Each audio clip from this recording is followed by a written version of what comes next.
靈修2025年6月8日，要常常喜樂，不住的禱告，凡事謝恩，因為這是神在基督耶穌裏向你們所定的旨意。帖撒羅尼迦前書5章16至18節。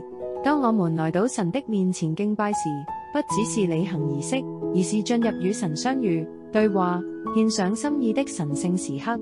敬拜對信徒而言，是表達對神的愛、尊崇與感恩的方式，更是我們屬靈生命得以更新與提升的管道。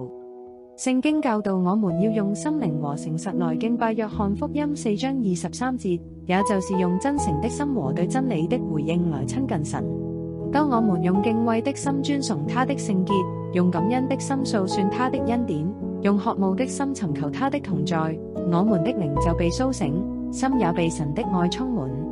特別在困難或低谷中，仍選擇敬拜與感謝，是信心的彰顯，更是通往得勝的關鍵。敬拜不只是主日的唱詩，更是每天生活的態度。當我們願意將生活的大小事獻上為祭，把榮耀歸給神，我們就活出了一種敬拜的生命，而這樣的生命會感染周圍的人，讓神的榮光藉着我們照耀出去。因此，敬拜對信徒不僅重要，更是不可或缺的。它是我們與神關係的核心，是我們靈命得力的源頭，也是我們得勝人生的秘訣。我們來禱告。親愛的天父，我感謝你讓我今天可以來到你面前敬拜你。主啊，求你安靜我的心，挪去一切雜念與憂慮，使我單單仰望你，專心尋求你的同在。主啊，我承認我常常在忙碌中忽略了你，求你潔淨我，使我今天能以清潔的心和誠實的靈來敬拜你。讓我不只是唱詩歌，而是把我的心、我的生命都獻給你。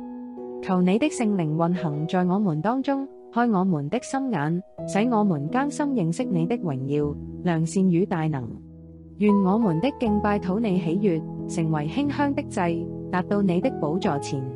主啊，願你掌權在我們今天的聚會中，使用敬拜來更新我們的生命，使我們在敬拜中遇見你，被你改變。奉主耶穌基督的名禱告，阿門。